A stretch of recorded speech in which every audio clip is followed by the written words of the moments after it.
Genesis chapter 1. In the beginning, when God created the heaven and the earth. The earth was a formless void, and darkness covered the face of the deep, while a wind from God swept over the face of the waters. Then God said, "Let there be light," and there was light. And God saw that the light was good, and God separated the light from the darkness. God called the light day, and the darkness he called night. And there was evening and there was morning, the first day. And God said, "Let there be a dome in the midst of the waters, and let it separate the waters from the waters."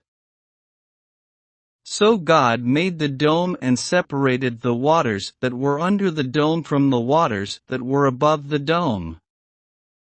And it was so. God called the dome sky. And there was evening and there was morning, the second day. And God said, "Let the waters under the sky be gathered together into one place, and let the dry land appear." And it was so. God called the dry land earth, and the waters that were gathered together he called seas. And God saw that it was good. Then God said, "Let the earth put forth vegetation, plants yielding seed, and fruit trees of every kind on earth that bear fruit with the seed in it." And it was so. The earth brought forth vegetation, plants yielding seed of every kind, and trees of every kind bearing fruit with the seed in it. And saw that it was good. And there was evening and there was morning, the third day. And God said, "Let there be lights in the dome of the sky to separate the day from the night, and let them be for signs and for seasons and for days and years. And let them be lights in the dome of the sky to give light upon the earth." And it was so. God made two great lights, the greater light to rule the day, and the lesser light to rule the night and the stars. God set them in the dome of the sky to give light upon the earth, to rule over the day and over the night, and to separate the light from the darkness. And God saw that it was good. And there was evening and there was morning, the fourth day. And God said, "Let the waters bring forth swarms of living creatures, and let the birds fly above the earth across the dome of the sky."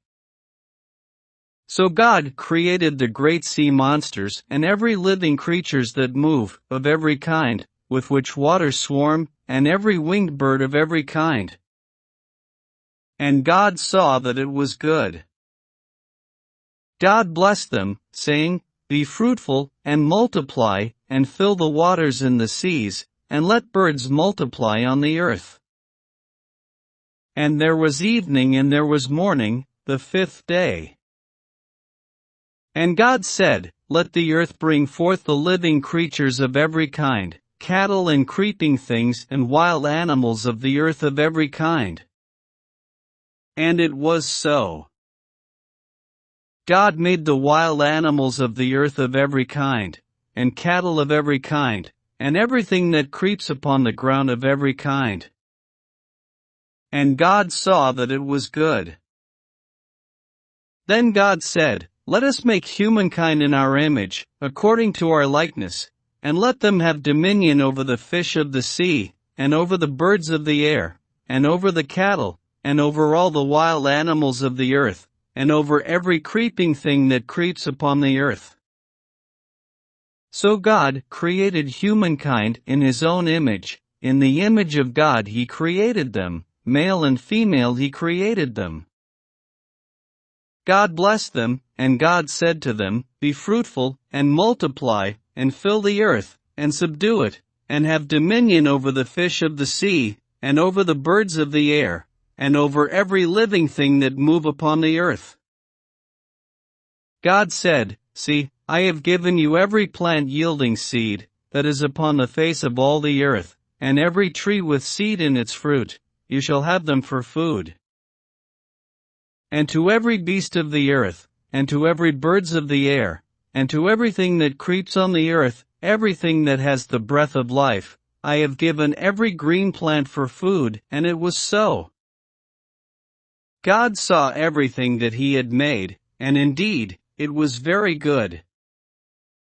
And there was evening and there was morning, the sixth day.